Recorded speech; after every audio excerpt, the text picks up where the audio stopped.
नमस्कार, मी दिनेश कांजी. आपण बघताय न्यूजडंका. आपले परराष्ट्र मंत्री डॉक्टर एस जयशंकर हे अत्यंत परखड आणि टोकदार बोलण्यासाठी प्रसिद्ध आहेत. फिनलंड येथे त्यांनी नुकतीच याची प्रसिद्धी दिली. अमेरिकेचे राष्ट्राध्यक्ष डोनाल्ड ट्रम्प यांचा उल्लेख त्यांनी ट्रान्झॅक्शनल आणि रॅडिकल या शब्दात केला, अर्थात सौदेबाज आणि टोकाचे निर्णय घेणारा.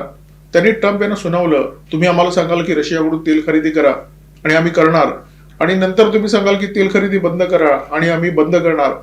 ही अपेक्षा आमच्याकडून धरू नका. हे सगळं घडलं युरोपियन देशाच्या नेत्यांच्या समोर. जयशंकर जे काय बोलले तो अमेरिकेला स्पष्ट संकेत आहे. जर आमच्या डोक्यावर बसण्याचा प्रयत्न केलात तर अमेरिका आणि भारताचे जे संबंध आहेत ते बिघडतील, ते ताणले जातील. आज याच विषयावर आपण बोलणार आहोत. परंतु व्हिडिओ सुरू करण्यापूर्वी एक छोटीशी विनंती, आमचा चॅनल सबस्क्राईब करा आणि जर आवडला तर व्हिडिओ लाईक करा, शेअर करा, हाईप करा. ओमानच्या समुद्रामध्ये 8 जून रोजी MT मारिविक्स या व्यापारी जहाजावर अमेरिकेच्या F-18 सुपर हॉर्नेट या लढाऊ विमानाने हल्ला चढवला. क्षेपणास्त्र डागलं आणि या हल्ल्यामुळे हे जे व्यापारी जहाज आहे ते बुडालं. या व्यापारी जहाजावर जे 24 खलाशी होते ते सुद्धा बुडाले. सुदैवाने ओमानच्या नौदलाला ही माहिती मिळाली. नौदलाने एक हेलिकॉप्टर रवाना केलं. या हेलिकॉप्टरने 24 खलाशांचा जीव वाचवला. हे सगळेच्या सगळे भारतीय होते. दुसरा हल्ला होतो MT सेटेबुलो या व्यापारी जहाजावर. हा हल्ला होतो 10 जून रोजी. या जहाजावर पुन्हा एकदा 24 खलाशी असतात. जहाज बुडवण्यात येतं आणि त्या 24 पैकी 3 खलाशांचा मृत्यू होतो. हे 3 खलाशी पुन्हा एकदा भारतीय आहेत.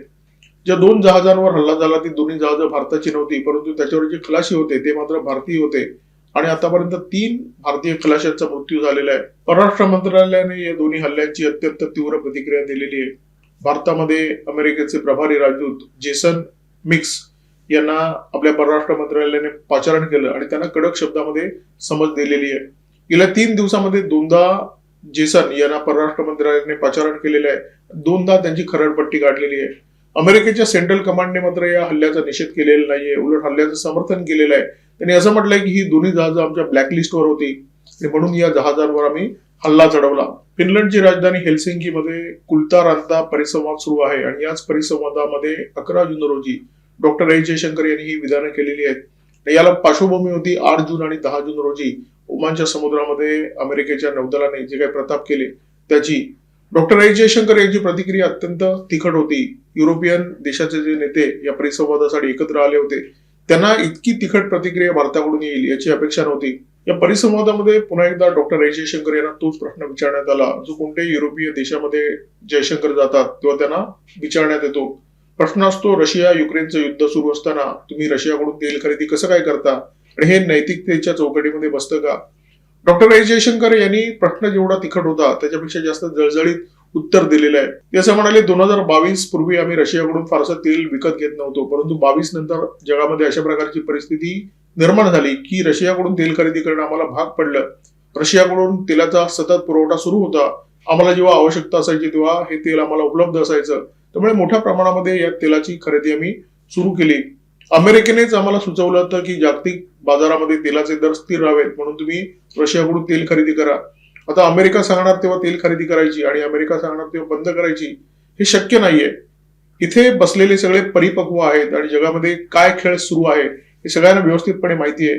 भारताला नैतिकता शिकवण्याचा कोणी प्रयत्न करू नये असं रोखठोक जयशंकर म्हणालेले आहेत. समोर बसलेल्या युरोपियन नेत्यांना सुद्धा त्यांनी सुनावलं. त्यांनी असं म्हटलं की भारतामध्ये ज्या शस्त्रांची निर्मिती होते त्याच्यामुळे युरोप मधला कोणताही देश कधी असुरक्षित झाला नाहीये, परंतु युरोपमध्ये ज्या शस्त्रांची निर्मिती होते त्याचा वापर भारताच्या विरोधात गेली अनेक दशकं सुरू आहे.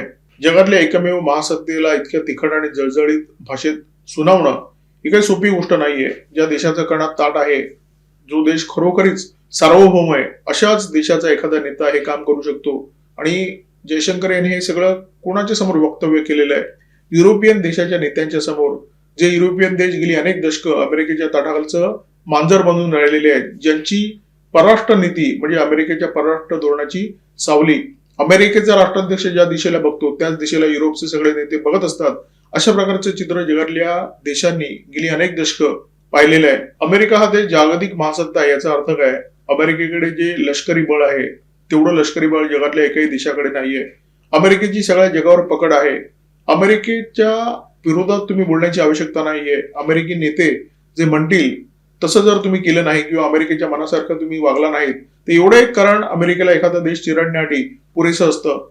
आपल्या शेजारच्या बांगलादेशमध्ये जे काही घडलं ते आपण पाहिलेलं आहे. शेख हसीना यांच्याकडे अमेरिकेने मागणी केली होती सेंट मार्टिन बेटाची. शेख हसीना यांनी नकार दिला. त्यांनी भारताचा विचार केला हा नकार देताना, आणि त्याचे परिणाम काय झाले?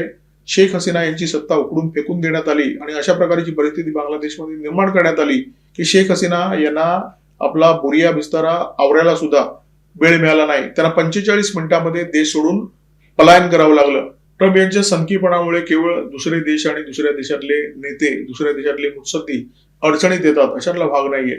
अनेकदा ट्रम्प त्यांच्या आतताईपणामुळे त्यांच्या देशाच्या मुत्सद्द्यांना सुद्धा तुणघशी वाढतात. ब्रँडन लिंच हे एका शिष्टमंडळासोबत भारतामध्ये आलेले. मुक्त व्यापार करारावर चर्चा करण्यासाठी अमेरिकेने हे शिष्टमंडळ भारतामध्ये धाडलं होतं आणि दोन्ही देशाचे नेते अशा प्रकारचा दावा करत होते की हा मुक्त व्यापार करार आता टप्प्यातच आलेला आहे. फक्त 1% वाटाघाटी उरलेले आहेत, 1% विषय उरलेले आहेत ज्याच्यावर अद्याप तडजोड झालेली नाहीये. हे शिष्टमंडळ भारतामध्ये होतं, चर्चा सुरू होती. अचानक ट्रम्प यांच्या बाजूने घोषणा आली की भारतावर आम्ही 12.5% अतिरिक्त टेरिफ लादलेलं आहे. ब्रँडन लिंच आणि त्यांच्यासोबत जे शिष्टमंडळ भारतामध्ये आलं होतं त्यांची प्रचंड गोची झाली. ट्रम्प यांच्या या विधानामुळे त्यांची मान खाली गेली. भारताने तात्काळ या वाटाघाटी थांबवल्या आणि लिंच यांना सांगितलं की तुम्ही आता तेव्हाच परत या जेव्हा टेरिफ धोरणाबद्दल स्पष्टता असेल. अमेरिका आमच्यावर लादलेले टेरिफ मागे घेईल आणि आता आम्हाला लिखित हमी हवी आहे. ट्रम्प यांचा काय भरोसा? मुक्त व्यापार करार झाल्यानंतर सुद्धा ते भारताच्या विरोधात टेरिफची घोषणा करू शकतात. त्यामुळे भारताने सांगितलं आम्हाला लिहून द्या, मुक्त व्यापार करार झाल्यानंतर अमेरिकेकडून आमच्यावर कोणत्याही प्रकारे टेरिफ लादण्यात येणार नाही. आता ब्रँडन लिंच यांची एवढी अवकात नव्हती की ते भारताला लिखित हमी देतील. ही हमी फक्त अमेरिकेचे राष्ट्राध्यक्षच देऊ शकतात. त्यामुळे ब्रँडन लिंच आणि त्यांचं शिष्टमंडळ मुकाट्याने परतलं. म्हणजे एक काळ असा होता की व्यापार करारासाठी भारत प्रचंड उत्सुक होता आणि अमेरिका हा व्यापार करार लुंकळून ठेवत होता. अमेरिका भारतावर दबाव आणत होता त्यांच्या मनासारखा व्यापार करार करण्यासाठी. परंतु आता परिस्थिती अशी आहे की हा व्यापार करार भारताने लुंकळून ठेवलेला आहे. कारण आपले वाणिज्य मंत्री पियुष गोयल यांनी आधीच जाहीर करून ठेवलं होतं की आम्हाला डेडलाईनची चिंता नाहीये, आम्हाला घाईघाईत कोणताही करार करायचा नाहीये. आम्ही मुक्त व्यापार करारावर सह्या तेव्हाच करू जेव्हा आम्हाला खात्री होईल की हा व्यापार करार भारताच्या भल्याचा आहे. म्हणजे हा करार आता भारताच्या बाजूने लोंकळलेला आहे. भारताने अमेरिकेला स्पष्ट सांगितलेलं आहे जोपर्यंत आमच्या मनासारखं होत नाही तोपर्यंत आम्ही व्यापार करार वगैरे काही करणार नाहीये. कारण ट्रम्प यांनी दबाव आणून पाहिला भारतावर. त्यांना असं वाटलं की अमेरिकेने टेरिफ लादलं तर भारताचं अर्थकारण कोसळून जाईल, डळमळून जाईल. परंतु तसं काही झालं नाही.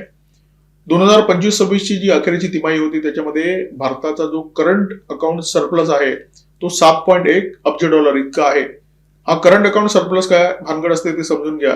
आपण आयात करतो, आपण निर्यात करतो. जेव्हा आपली निर्यात आयातीपेक्षा जास्त असते तेव्हा सरप्लस असतं आणि जेव्हा नसते तेव्हा करंट अकाउंट नकारात्मक असतं. हा जो टेरिफचा खेळ आहे तो अमेरिका भारताच्या सोबत गेली वर्षभर खेळते, तरी सुद्धा भारताच्या अर्थकारणावर फारसा वाईट परिणाम झालेला नाहीये. उलट आपलं अर्थकारण सकारात्मकच आहे.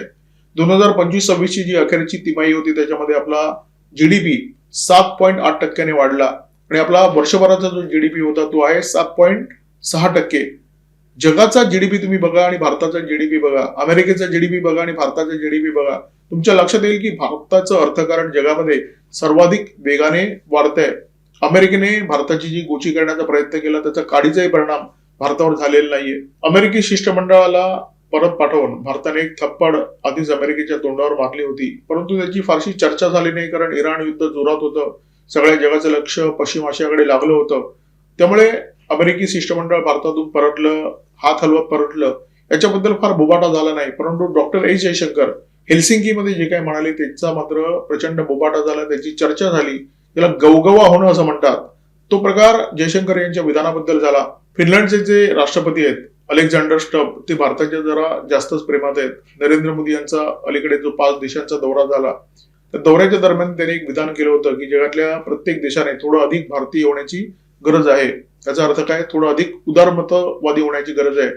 तर ते स्टब महोदय जे आहेत त्यांनी जयशंकर यांच्या विधानाचं प्रचंड कौतुक केलेलं आहे आणि त्यांनी स्पष्ट सांगितलेलं आहे की भारत हा जगातला अत्यंत प्रभावी आणि महत्वाचा देश आहे आणि भारताचा दृष्टिकोन ऐकणं आणि तो समजून घेणं हे आजच्या घडीला अत्यंत महत्वाचं आहे. कारण जगामध्ये जी अनिश्चितता आहे त्या पार्श्वभूमीवर भारताचा जो आवाज आहे तो अत्यंत महत्वपूर्ण बनलेला आहे.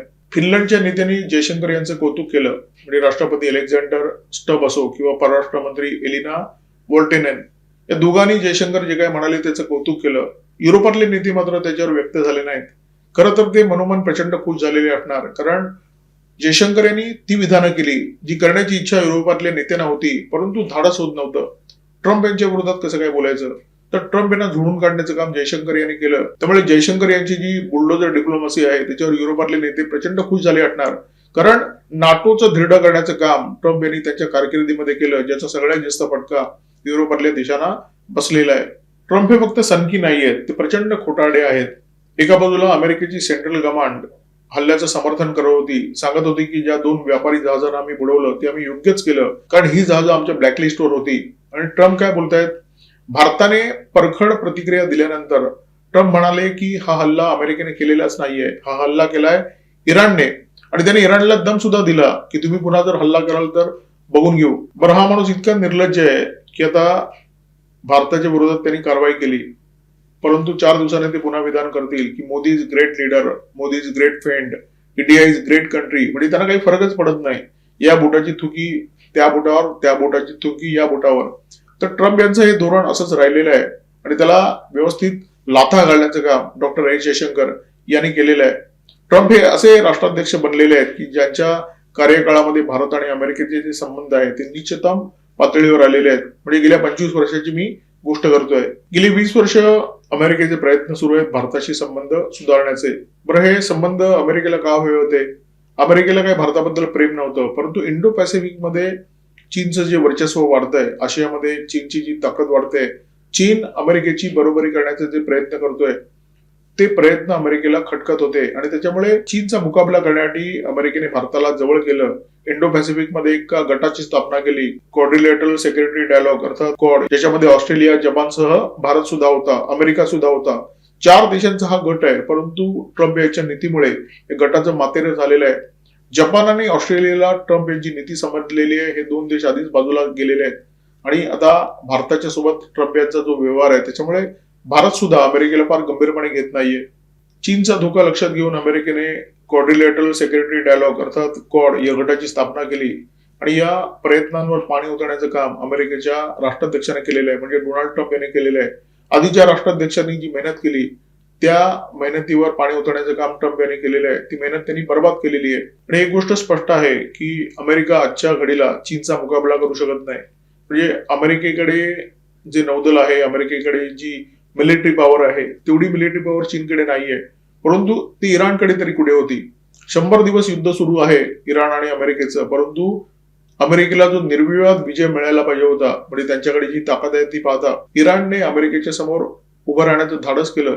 100 दिवस युद्ध चाललेलं आहे.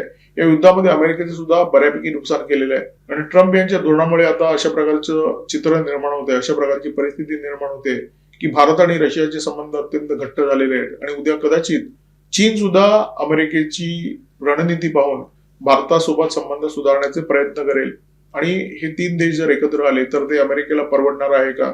आणि हे सगळं ठाऊक असून सुद्धा ट्रम्प यांना जर खुमखुमी असेल, त्यांना जर भारताला अंगावर घ्यायचं असेल तर भारताला सुद्धा जशास तसं उत्तर देता येतं.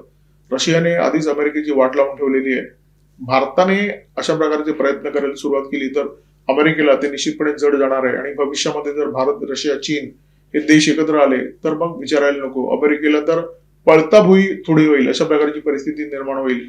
तुर्तास या व्हिडिओमध्ये थांबता. व्हिडिओमध्ये माझ्यासोबत होते cameraman methyl Kadam, video editor Ajay Shelke. Video जर आवडला असेल तर लाईक करा, शेअर करा, कॉमेंट बॉक्समध्ये व्यक्त व्हा, सबस्क्राईब करा, नवीन आणि बेल आयकॉन दाबायला अजिबात विसरू नका. नमस्कार, धन्यवाद.